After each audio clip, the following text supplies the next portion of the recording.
Well, hey everybody, West McDonald here for another episode of Level Up Live with my good friend Kenneth Edmonds. As always, how are you, Ken? I am fine. It's a nice day. It's cooled off a little bit in Florida. It's no longer like a steam closet outside. It's just nice and comfortable. So it's good. Well, that's great. It's about the same here. It's cooled down quite a bit, but of course, where I am in Canada, it cools down a little more significantly. So it was about 9 or 10 degrees this morning, which is probably what, mid 60s, maybe even lower. But we'll take it because, again, it gets hot and humid here like nobody knows, right? And that's Mhm. probably a good segue, one of your favorite things to ask. Where's everybody watching from? Because I'm in my home office today, and you're in front of your blue sign today, which makes me think you might be in your home office. I am absolutely working out of my office Yeah, today. you're hiding the dogs and your family from sight, but that's okay. Yeah, they are hidden in the background.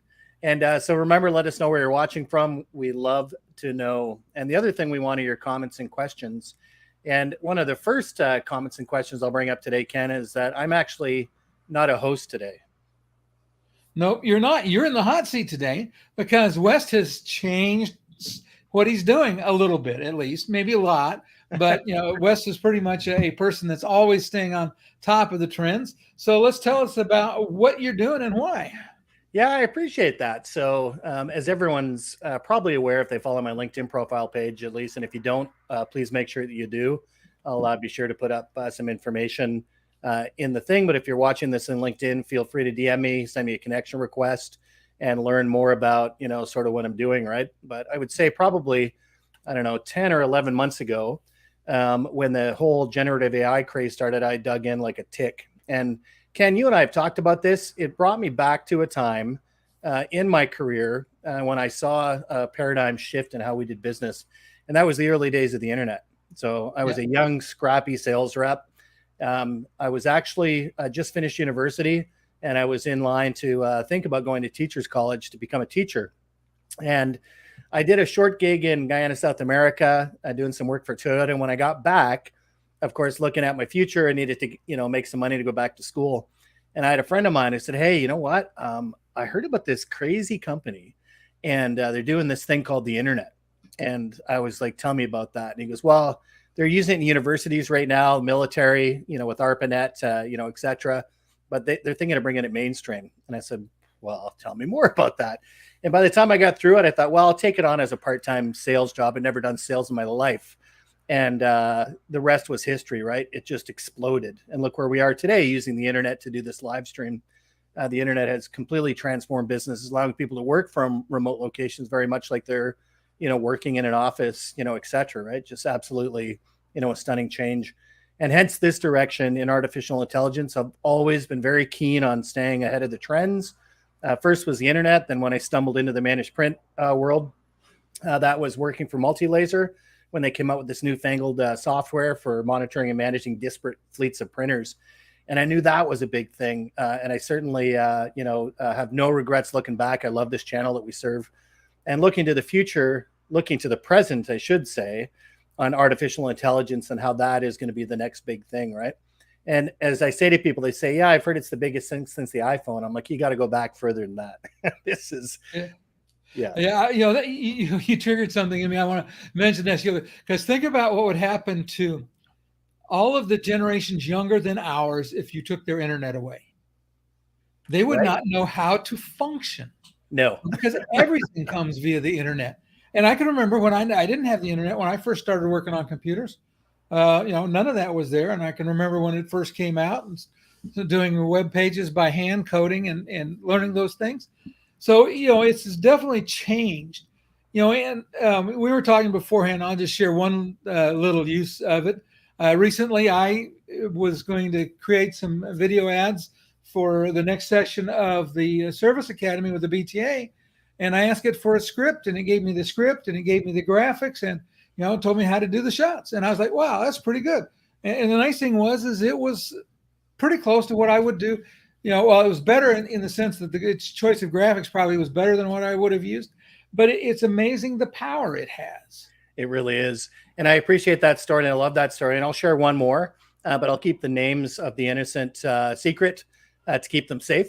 But I was on a call yesterday with an organization I do some work with, and they said that they were adding a kind of a like this security and compliance thing to their portfolio, and they were kind of struggling with some of the questions. And they said, "Well, hold on a minute. Let's ask ChatGPT as to how security would relate to this thing that we're doing, and ask it to come up with 20 qualified, educated questions."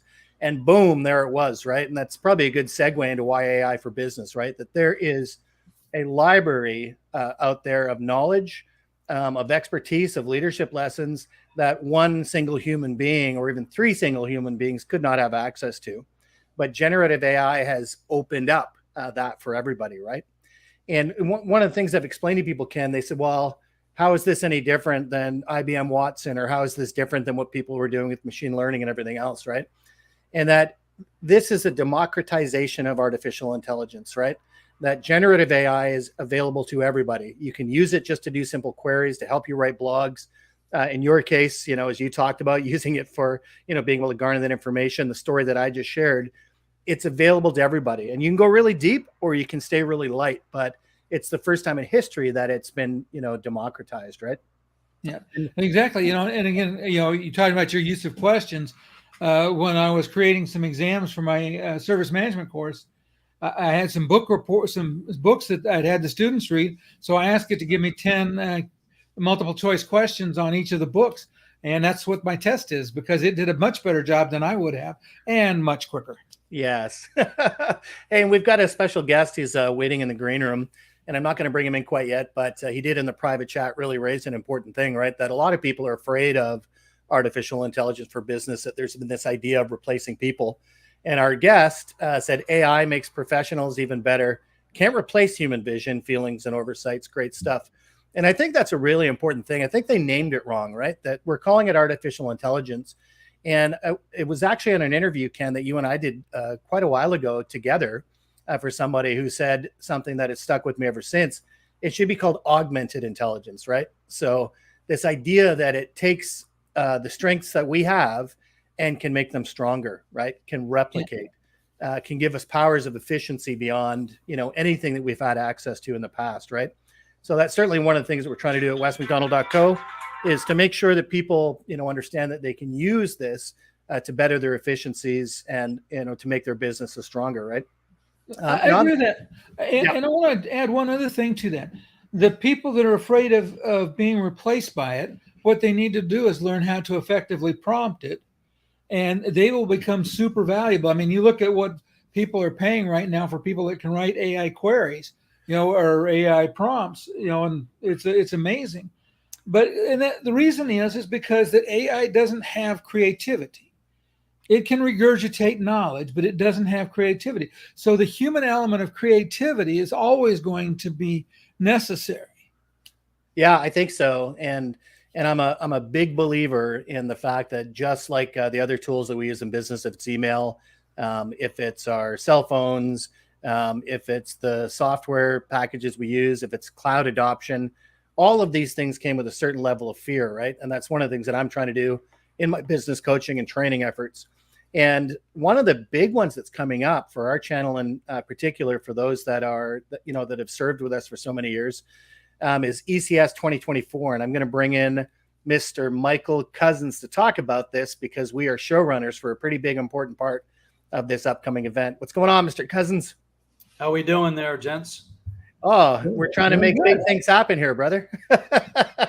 Yeah, well, you're too late to. I do like that augmented intelligence, man. That's and it's funny because it very well may be that it was named incorrectly. So maybe you should token that coin, brother. Yeah, I love it. And like I said, I want to give credit where credit is due. And I heard it from somebody once, and it just really framed it in my mind that that's what the technology really is, right? That it doesn't do anything on its own. I mean, you can't give artificial intelligence a chair. It can't just sit there, and do everything, right? That it still needs a human operator. It's still the exciting thing about artificial intelligence, and every business owner like myself, you and Ken and the rest, all it does is help you do what you do just a little bit better. The interesting thing is that people that try to trick the system and use artificial intelligence and don't have the background to support what data was populated or the images or whatever, as soon as somebody asks some detailed questions, if you don't have the content expertise behind what it is you've generated, you're going to look pretty foolish. Yes, you're absolutely right. And where that comes to mind is not only in the sales bullpen or technical bullpens in our business, but my daughter teaches English, honors English at high school. And she just graduated with her master's degree, Wes, which you know. Yep. And she said, Dad, these kids in the school system now in Florida has now made ChatGPT. Originally, they were afraid of it. Now they've adopted it that every child can use it.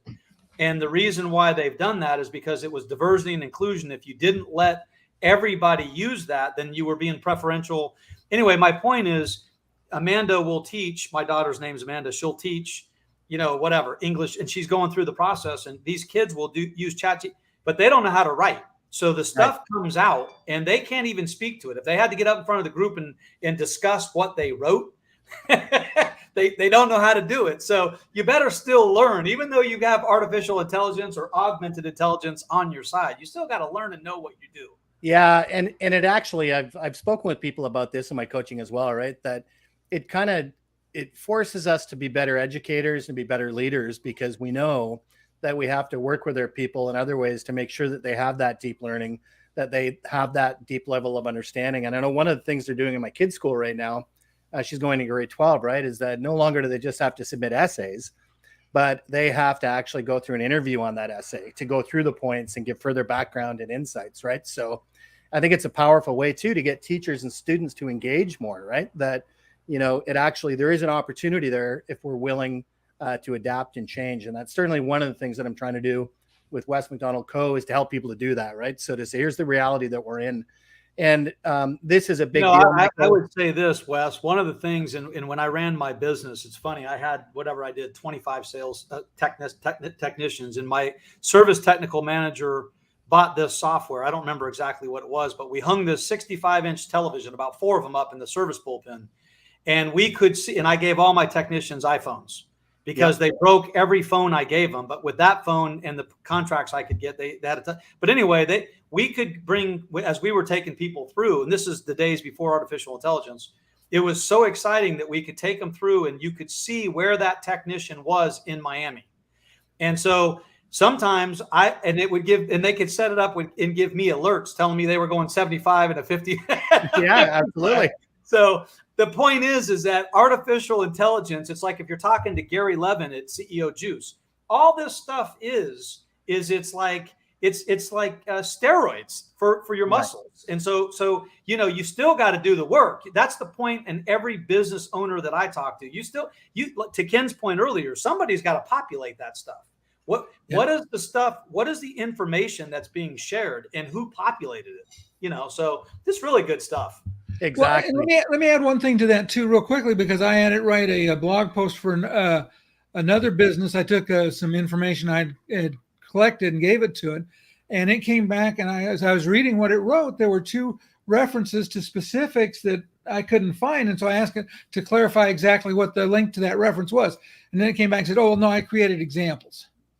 You've got to be able to recognize that when it does something like that, and the examples were not necessarily incorrect, but I personally, if I put out something, I want to be able to put a link there that says, here's where you can find the news article or whatever it says about this. Right. And it didn't have that.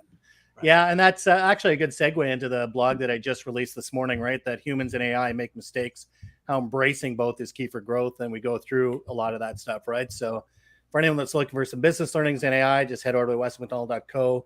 You can see some of the stuff that I'm writing about there is something that everyone knows I'm passionate about. And Mr. Cousins, you're passionate about this as well. And we're actually doing something together. And that is coming up in January. And I want to take a few minutes and talk about that, because I think this is going to be absolutely huge, right? So maybe you can sort of lead in a little bit and talk about what we've been tasked with to deliver at the Executive Connection Summit in January.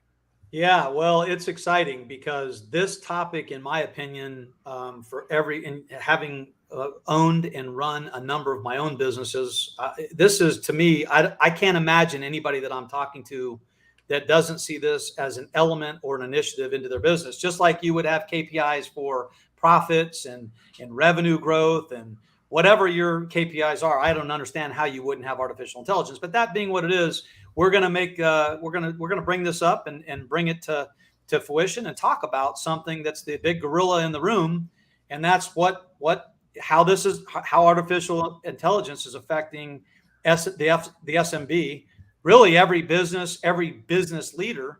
And we're just going to take, a deep dive and kind of just, we're going to get naked with questions and concerns and see where people are going with this thing, and see if we can't turn some light bulbs on and learn from ourselves, but also point some more awareness to what others are doing. And Wes, you and I both know this. We've got folks that are on the fence and they're not going to talk about it right now because they don't think it affects them. And then we have folks that are probably diving deep into artificial intelligence and have been, and they're doing a lot of beta testing with chatbots and customer experience and so forth and so on. So it'll be fun at ECS 24 to really kind of get in there and talk with some of the business leaders. Yeah. And, really expose where everybody is with this thing. It's true. And one of the cool things is that we've developed a panel, and you and I were just speaking about it the last couple of days. Our panel is almost 100% complete. And we have folks that are in the OEM space, dealers, software providers, security experts, everyone that will be speaking about their experiences with AI. And I'm really, really excited about that. So if you haven't already registered for ECS 2024, I'm not sure if the early bird special is still happening, but you can head over to the website.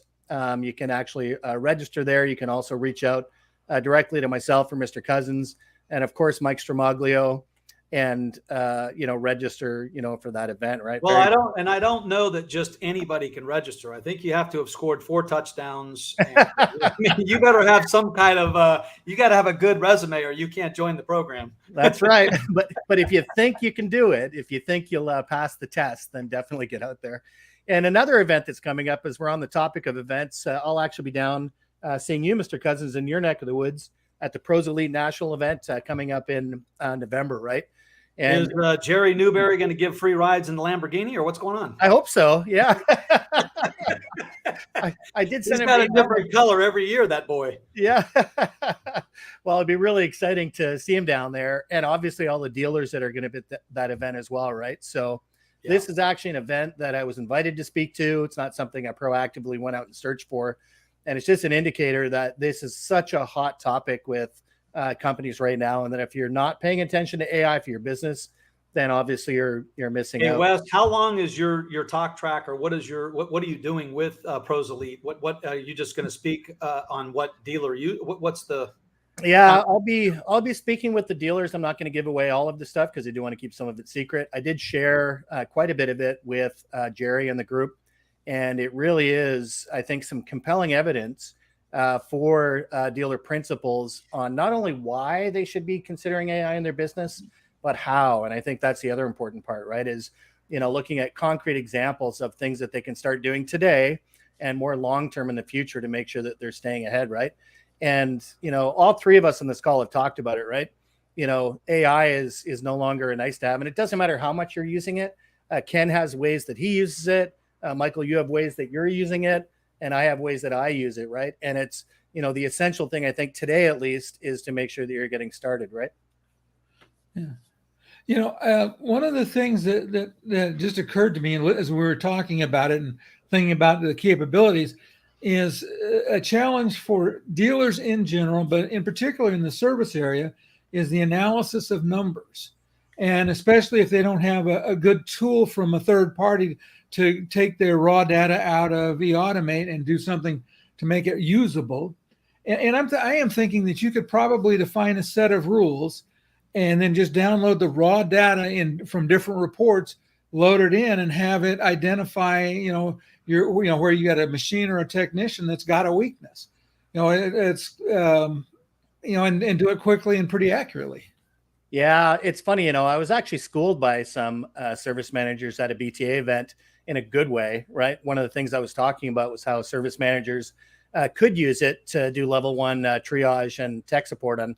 Let's face it, if you're, looking at a fleet of devices that, has been around for a while, there's probably some stuff out there that ChatGPT could draw from and help you to shorten those cycles, right? And there were three service managers there that were on a panel. And after I'd spoken, they all kind of spoke up and said, yeah, by the way, as Wes was saying earlier, we're using AI. Like it's already starting, right? So that's one of the things. And Michael, you and I speak to people about this all the time, right? That as a business leader, if you don't think people in your office are using it today, you're mistaken, right? That the ship has left the harbor. AI is active and alive in your business. If it's in the tool sets that you're using, if it's people that are using their own tool sets, et cetera, right? Well, the other part too, and obviously there's going to be more about that, is the security that's surrounding this scenario. But more importantly, as a business owner, I tell you what would be interesting for me, and that's just because I like to have a better understanding, as we all do. What are my people chat GPTing, or what are they querying? What data are they querying, and is it aligned with how I'm trying to run the company?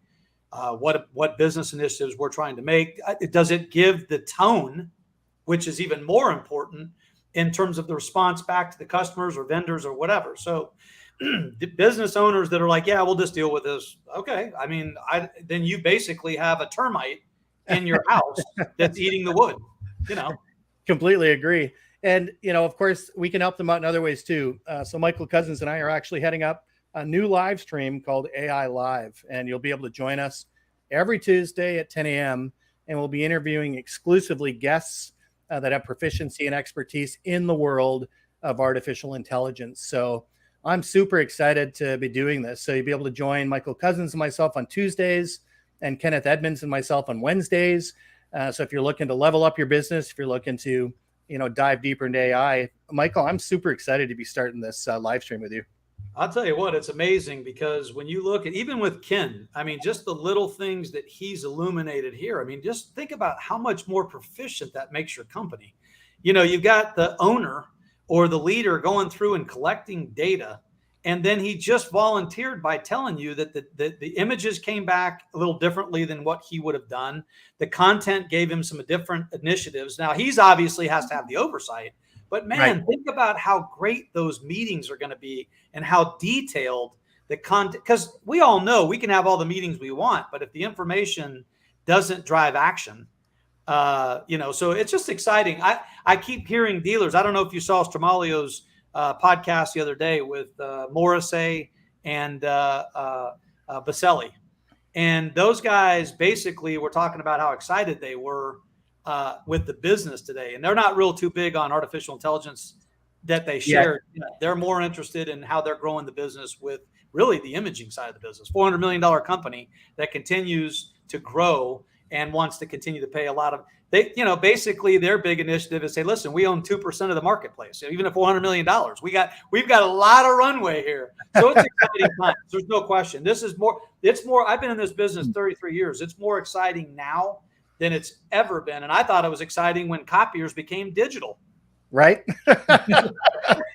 Yeah, and take it to the next level, right? One thing I encourage people to do, and I do want to say this, is that I have formed a group called AI Explorers, and you can feel free to join this yourself. It's absolutely free, and it's a place where you can actually, kind of explore artificial intelligence with other people that are curious about AI, that have experience with AI, etc. And Ken and Michael, as you both know, because you've been on the calls, we also have a live call every Thursday at 4 p.m. Eastern, right? So you can learn more, and get in touch there. And I think that's really important right now, is that, folks like us, folks that are interested in AI, that we do get together and share these experiences, our fears, our concerns, because I'm telling you what, every time I have one of those calls on the Explorers group or see an article posted, that a light bulb goes off in my head, right? That there's so much learning, and there's so many things that we can apply to our businesses in a regular. Every business owner needs to get the service manager or sales manager or accounting manager or whoever they have on their leadership team joining this type of AI content exchange, because if you for within 1 hour per week, if you pick up one thing that can help you drive more success to your organization, then you've won. Right. And so you'll see lots of things like this there as well. And I just love the kinds of things that, people are sharing there. And if it's not our group, then it should be some group, right? That you have to be involved with some kind of organization right now on AI. And I know that Michael Cousins, you and I will have some things to share in the future, about that as well, right? You betcha. We can't tell all of our secrets, and otherwise Ken won't come back. Yeah. Well, and I want to address something that Michael said, that the concept of how you mentioned, the service manager and the sales manager and the accounting manager being part of your senior management team. And I think that is a limiting factor, because so many dealers don't do that. I had a couple of weeks ago, I talked about future back planning, and part of that was to get your whole team to look at where you might be in 5 years and then figure out how to get where you want to be. And I talk to service managers all the time. They have no clue what the business plan for their department is. It's like flying a plane with nobody in the cockpit. I don't understand it. Yeah. But you're exactly right. And a lot of companies, Ken, to your point, they form what's called an advisory council. And in that council, this is the types of things. Listen, as business owners, we want to empower our people to make decisions. If we're making decisions all the time for our people, then we are probably not running the business. I mean, there's a lot of people out there a lot smarter than me. And so, yeah, I mean, that advisory, it's just amazing to me. Service manager, accountant, whatever it is, even if it's the culture director, those people need to be involved in the business decision making to get that thing going and everybody pulling on the right strings. No question. Great point. Yeah. Well, listen, and in respect for everyone's time, Michael, I really appreciate you coming in, and I do want to encourage people to come see us and the panel that we'll be leading at ECS 2024. If you can make the cut. Well, that's it. I mean, if you're in AAA, qualified to be there, it's going to be worth being there. That's correct. You guys have a good one. I appreciate you. Okay. All right. Take care, gents. Thank you, Mr. Cousins. Have a great day. You bet. Bye-bye. It's been fun. I'll tell you what, Ken, I got all day for Mr. Cousins. He's one of the smartest business leaders that I've had the honor of working with. And it's funny, I'll share a story. When we first met, I hadn't met Michael before, and it was actually at a BTA event, and he came up out of the blue and shook my hand and was chit-chatting away for a little while and said, "Hey, by the way, don't forget the little guys." And he put his business card in my hand. And then when I realized who he was working for and the stuff that he was doing, I was like, wow, little guys, he's just incredible. So yeah, just a great person. And Ken, I can't thank you enough for being able to, host this today and have me a little bit of as a guest. And certainly encourage people, if you want to learn more, that you can obviously visit the website, check it out. I'm sure there's something there that you can learn from. You can learn about our services as well. And I think most importantly, as I always say, education, right? So there's a ton of information and resources for you on the site to be able to start learning about AI and how it can help better your business. And that's important because as we, head out of this thing, Ken, as I always like to say, until next time, keep learning and keep leveling up. That's great. Thanks, Ken.